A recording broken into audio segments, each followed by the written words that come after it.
Avec ce premier cours commenté de nutrition carbonée, nous allons commencer la deuxième partie du module de physiologie végétale, comptant pour le quatrième semestre de la filière sciences de la vie.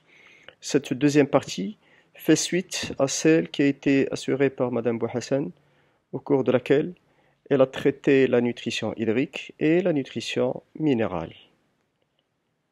Donc c'est une partie qui va comprendre une petite introduction dans laquelle donc on va revenir sur les besoins vitaux des plantes. Ensuite, nous parlerons de l'autotrophie et de l'hétérotrophie. Et enfin, donc, on abordera le sujet donc, de cette deuxième partie du cours, c'est-à-dire la photosynthèse. Les plantes sont des organismes qui sont incapables de se déplacer pour aller chercher leur nourriture. Et donc, ils doivent trouver dans le milieu dans lequel ils sont, elles doivent trouver tous les éléments dont elles ont besoin. Et donc, à travers une expérience que nous allons décrire, nous allons essayer de déterminer les éléments du milieu qui permettent donc aux végétaux chlorophylliens de se nourrir, de croître et de se développer. Dans l'environnement où elles vivent, les plantes vont trouver les éléments suivants. Au niveau de l'atmosphère, qui est en contact avec la partie aérienne de la plante, au niveau donc de cette atmosphère, il y a de la lumière et également un certain nombre de gaz, dont le CO2 et l'oxygène. Au niveau du sol, qui est en contact avec la partie souterraine de la plante, il y a de l'eau, il y a un certain nombre d'éléments minéraux, mais également de la matière organique. Donc parmi tous ces éléments, donc on va essayer de mettre en évidence les besoins de la plante à travers l'expérience que nous allons décrire. Donc pour effectuer cette expérience, nous aurons besoin, donc nous utiliserons le matériel suivant, nous utiliserons des graines germées, nous utiliserons également des récipients donc pour faire pousser les plantes. Nous aurons besoin également de l'eau distillée. De l'eau distillée, pourquoi nous avons besoin d'eau distillée? Parce que l'eau de robinet, c'est une eau qui contient des éléments minéraux. Et donc, dans l'expérience, l'eau de robinet va interférer, donc les minéraux, les éléments minéraux qui sont dans l'eau de robinet vont interférer avec les résultats. Et donc, on a besoin de l'eau qui ne contient pas d'éléments minéraux. C'est très simple. De l'eau normale, de l'eau de robinet chauffée à une haute température. Les molécules d'eau vont s'évaporer. Ils vont être en contact avec un entonnoir rempli de glace. Et là, donc, ils vont être condensés. Ils vont se condenser. Et donc, les gouttelettes d'eau qui se sont condensées vont tomber donc au niveau d'un récipient, donc, et on va récupérer de l'eau distillée. Nous aurons besoin également d'un certain nombre de sels minéraux. Nous aurons également besoin d'un support, un support dans lequel on va faire pousser donc nos plantes. Ce support, généralement, c'est la vermiculite. La vermiculite, c'est un minéral, c'est une roche relativement friable, donc très facile à s'effriter, et à partir de laquelle donc on produit un substrat dans lequel on fait pousser nos plantes. Et puis ensuite, donc, on aura besoin d'un cache-noir. Vous allez comprendre pourquoi nous avons besoin de ce cache-noir. Alors, l'expérience. D'abord, donc, on fera l'expérience par rapport à un témoin, par rapport à un lot de plantes témoins. Ces plantes, donc, qui ont été poussées, qui ont été cultivées, ils ont été cultivés dans un milieu dans lequel il y a tout, c'est-à-dire il y a de l'eau, il y a des sels minéraux, il y a du CO2 et les plantes sont exposées à la lumière. Et comme on peut le voir, donc, les graines germées donc, synthétisent des feuilles, des tiges, etc. Donc, avec les plantes sont d'apparence normale, donc d'apparence normale. Donc, les quatre autres lots, ce sont des lots dans lesquels nous avons enlevé l'un de ces éléments. Donc, dans le deuxième lot, par exemple, ce sont des plantes qui ont été privées d'eau. Dans le troisième lot, les plantes ont été privées de sels minéraux. Dans le quatrième, donc les plantes donc, sont privées de CO2, et dans le cinquième, les plantes ont été cultivées à l'obscurité, et c'est là où on a utilisé donc le cache-noir. Donc c'est justement pour cacher les plantes de la lumière. Alors qu'est-ce qu'on voit? Donc on voit des plantes qui sont desséchées quand ils ne sont pas irrigués. Lorsqu'il n'y a pas de sels minéraux, donc par rapport aux plantes normales, donc les plantes ils ont une croissance minime, donc une croissance qui n'est pas normale. Lorsqu'il n'y a pas de CO2, donc les plantes ne poussent pratiquement pas, donc ils poussent très très peu. Et lorsque les plantes sont cultivées à l'obscurité, ici nous avons les plantes donc, qui poussent en longueur, mais leur apparence, ce sont des plantes qui sont pâles, ce sont des plantes qui sont chétives, donc ils poussent en longueur, mais leur matière organique, leurs feuilles, etc. Donc ce sont des feuilles qui sont relativement pâles par rapport aux plantes normales. Alors, récapitulant tout cela dans ce tableau, dans lequel donc on reprend les cinq lots, le premier lot témoin et les quatre autres. Donc, dans le lot témoin, donc la production de matière organique, la matière organique ici pour la plante, c'est quoi? Ce sont les feuilles, ce sont les racines, ce sont les tiges. Donc, tout cela donc, constitue ce qu'on appelle la matière organique. Donc, une grande production de matière organique pour le lot témoin et donc une faible production de matière organique pour les autres lots. Donc dans le lot témoin, comme nous l'avons vu, dans le lot où nous avons donc les plantes qui n'ont pas été irriguées, ce sont des plantes qui ont été desséchées. Et puis ensuite, dans les plantes donc, que nous avons privées de sels minéraux, ce sont des plantes qui sont carencées, donc ils ont un manque en sels minéraux. Dans les plantes privées de CO2, ils sont également en manque de CO2. Et dans les plantes donc, qui ont été cachées de la lumière, donc ce sont des plantes, on parle de plantes étiolées, où le phénomène donc s'appelle l'étiolement, c'est-à-dire la croissance en longueur, mais avec une faible production de matière organique et avec donc des feuilles qui sont relativement pâles, qui contiennent très peu de chlorophylle. Voilà, donc pour reprendre l'expérience, pour reprendre donc donc on voit donc des plantes desséchées, des plantes carencées et des plantes qui sont étiolées.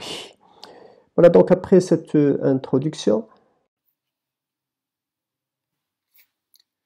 en conclusion à cette partie, en conclusion à cette expérience, on peut dire que donc les plantes, pour qu'ils puissent croître et se développer, ils ont besoin de la lumière comme source d'énergie, ils ont besoin de l'eau, ils ont besoin de sels minéraux et ils ont besoin de CO2. Si vous le remarquez, donc les plantes n'ont pas besoin de matière organique. Les plantes sont capables de synthétiser cette matière organique. Ils sont capables de la synthétiser à partir de la matière minérale. On les qualifie donc d'organismes autotrophes. Là, j'ouvre une petite parenthèse pour faire la différence entre ce qu'on appelle la matière organique et la matière minérale. La matière organique, elle est formée par des molécules qui doivent contenir du carbone et de l'hydrogène en même temps. Et bien sûr, ils peuvent contenir les autres éléments aussi, l'oxygène, l'azote, le soufre, etc. Par contre, la matière minérale, donc, elle est formée par des molécules qui contiennent soit le carbone, soit l'hydrogène, mais jamais les deux en même temps. Donc, si je prends par exemple l'eau, l'eau c'est H2O, il y a de l'hydrogène, mais pas le carbone. L'eau est une molécule minérale. Les sels minéraux, le CO2 il est formé par du carbone et de l'oxygène, donc il n'y a pas d'hydrogène, c'est de la matière minérale. Donc, les plantes sont capables de synthétiser de la matière organique. La matière organique ici, donc, ce sont les feuilles, les racines, les tiges. Donc, tout ça sont des protéines, des lipides, des glucides, etc. Donc, c'est de la matière organique qui a été synthétisée à partir de la matière minérale. Et donc, les plantes, ce sont des organismes autotrophes. va nous amener à parler donc justement de ce phénomène d'autotrophie, mais également de l'hétérotrophie. Et donc on va dire que les besoins d'aliments et d'énergie, selon les êtres vivants, ils sont satisfaits de manière différente. Lorsque on va prendre deux exemples. Si nous prenons l'exemple d'un végétal chlorophylien, donc une plante chlorophyllienne, elle fabrique de la matière organique, comme nous l'avons vu, en utilisant juste donc des sels minéraux, du gaz carbonique, de l'eau et de la lumière, c'est-à-dire donc de la lumière et de la matière minérale. Ce type d'organismes donc, qui sont capables de synthétiser de la matière organique à partir de la matière minérale adoptent un mode de vie autotrophique. Lorsque je prends l'exemple de l'homme et des animaux de manière générale, ils n'ont pas cette possibilité, donc ils ne peuvent pas changer, ils ne peuvent pas former de la matière, ne peuvent pas fabriquer de la matière organique à partir de la matière minérale. Donc ils adoptent ce qu'on appelle donc le mode de vie hétérotrophique. On va voir, comme on va le voir donc, dans la suite de cette présentation, il n'y a pas un mode de vie autotrophique et il n'y a pas non plus un mode de vie hétérotrophique. Et donc, il y a des modes de vie autotrophiques. Le carbone minéral donc, que nous avons, le carbone minéral, la forme du carbone minéral qui est assimilable par les plantes, il peut être soit sous forme de CO2, c'est le cas par exemple des plantes aériennes. Ça peut être donc des ions carbonates, le CO3- et les ions bicarbonates, le HCO3-, c'est par exemple le cas des plantes aquatiques qui vivent dans de l'eau. Et donc, le CO2, il est dans l'atmosphère. Le CO2, quand il est dans l'eau, il est sous forme de carbonate ou de bicarbonate. Donc, de la matière inorganique, c'est-à-dire de la matière minérale, pour aller à la matière, pour fabriquer de la matière organique, donc à partir du CO2 par exemple, et pour former du CHO, donc le carbone et de l'hydrogène, donc c'est de la matière organique. Ça, c'est une réaction de réduction. Chimiquement parlant, c'est une réaction de réduction. Une réaction de réduction, la définition d'une réaction de réduction, donc une réduction, c'est un gain d'électrons. Quand une molécule prend des électrons, on dit qu'elle est réduite, elle a subi une réduction. Donc le CO2, pour se transformer en CHO, elle a pris des électrons. Et donc, elle a été réduite. Et donc cette réduction, pour toute réaction de réduction, on a besoin de deux choses. On a besoin d'une source d'énergie, on a besoin donc d'une énergie, et on a besoin d'électrons. Et donc, nous avons besoin d'un donneur d'électrons. Et donc, en fonction de cette source d'énergie, en fonction du donneur d'électrons, on va définir donc deux types de modes de vie autotrophiques. Le premier, donc, c'est la photoautotrophie. La photoautotrophie, j'ai mis en rouge ici donc la photoautotrophie. Donc, on peut facilement voir que c'est de l'autotrophie qui utilise comme source d'énergie des photons, c'est-à-dire de la lumière. Ça, la photoautotrophie, c'est le phénomène qu'on peut résumer par une réaction globale CO2 plus de l'oxygène avec une source lumineuse pour former donc du glucose et de l'oxygène. Dans ce cas, donc, la source d'énergie, bien sûr, c'est de la lumière. Et la source d'électrons, donc d'où viennent les électrons qui ont été utilisés par le CO2 pour se transformer en glucose. Donc ce donneur d'électrons ne peut être que de l'eau. Donc c'est une source minérale. Et là, c'est le cas de toutes les plantes chlorophylliennes, bien sûr, de toutes les algues vertes et des cyanobactéries. Les cyanobactéries, ce sont des bactéries. Donc, comme on peut le voir ici, donc les cyanobactéries, ce sont des cyanobactéries, ce sont des bactéries en chaînon, donc qui sont sous forme de chaînes et donc qui sont capables donc, de faire de la photoautotrophie, c'est-à-dire qui sont capables de faire de la photosynthèse, exactement comme pour les plantes chlorophylliennes. Cependant, nous avons des exceptions donc parmi cette photoautotrophie. Donc nous avons des exceptions surtout par rapport aux donneurs d'électrons. Et cette exception, par exemple, ce sont les bactéries sulfureuses. Les bactéries sulfureuses, qu'on appelle également les bactéries vertes ou pourpres. Déjà, donc, ce sont des bactéries vertes, c'est-à-dire ce sont des bactéries qui sont capables de faire de la photosynthèse et donc ce sont des bactéries photosynthétiques. Ici, par contre, au lieu d'utiliser de l'eau, ils utilisent une autre molécule, donc pour les électrons, pour donner des électrons au CO2. Et donc cette molécule, c'est le sulfure d'hydrogène, donc H2S. Ce sont des plantes, ce sont des bactéries qui vivent dans des eaux sulfureuses, des eaux qui sont très riches en soufre, et généralement donc ils vivent en absence d'oxygène. C'est pour cela donc, puisqu'ils font de la photosynthèse et ils font de la photosynthèse en absence d'oxygène, on parle de photosynthèse anoxygénique, donc de photosynthèse sans oxygène. C'est le cas si on veut prendre un exemple donc, de ces bactéries, c'est le chlorobium, donc un genre de bactéries qui font donc cette photosynthèse anoxygénique. Deuxième type de mode de vie autotrophique, c'est la chimio-autotrophie. La chimio-autotrophie, comme son nom l'indique, donc c'est une autotrophie, donc c'est une synthèse de matière organique en utilisant de l'énergie chimique, et l'énergie chimique, c'est tout simplement un ensemble de réactions. Ce sont des molécules qui vont s'oxyder pour donner cette réaction, pour donner cette énergie. Donc vous vous rappelez quand on a parlé de la réduction c'est une réaction donc, qui a besoin d'énergie. L'oxydation c'est le contraire. L'oxydation c'est une réaction qui libère de l'énergie. Et donc lorsque vous avez des sulfures par exemple qui vont être oxydés, ils vont libérer une énergie chimique et cette énergie chimique va être utilisée pour faire donc la synthèse de la matière organique. Et bien sûr, quel est le donneur d'électrons? C'est toujours de l'eau, donc une source minérale. Alors, c'est le cas d'un certain nombre de bactéries. C'est le cas des bactéries, des sulfobactéries, des bactéries qui vivent dans des eaux sulfureuses, dans des eaux qui sont riches en soufre et qui appartiennent au genre Thiobacillus. Et c'est le cas également d'un certain nombre de nitrobactéries, des bactéries de nitrification, des bactéries qui transforment, des bactéries du sol, qui transforment les nitrates en nitrites et ils appartiennent particulièrement donc au genre Nitrosomonas.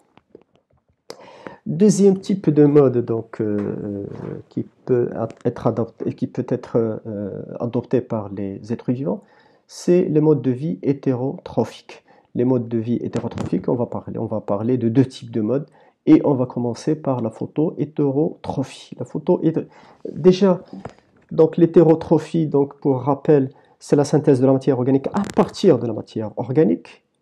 Donc l'autotrophie, c'est la synthèse de la matière organique à partir de la matière minérale. L'hétérotrophie, c'est la synthèse de la matière organique à partir de la matière organique. Ici, donc, dans la photohétérotrophie, la source d'énergie, donc c'est la lumière, comme son nom l'indique. Et bien sûr, c'est le cas d'un certain nombre de bactéries, les bactéries donc pourpres, non sulfureuses, et qui appartiennent, donc ce sont des bactéries anaérobies qui appartiennent au genre Rhodobacter.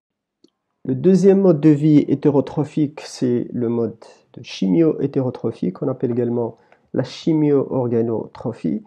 Dans ce cas, donc la source d'énergie, c'est une source chimique, c'est-à-dire c'est exactement comme pour la chimio-autotrophie. C'est un ensemble de réactions d'oxydation des composés organiques ou inorganiques, c'est-à-dire composés organiques ou composés minéraux. Et donc cette chimio-hétérotrophie, c'est un mode de vie adopté par tous les animaux, y compris l'homme, bien sûr par tous les champignons, également par un grand nombre de bactéries. Et là, je vous renvoie à votre cours donc, de première année.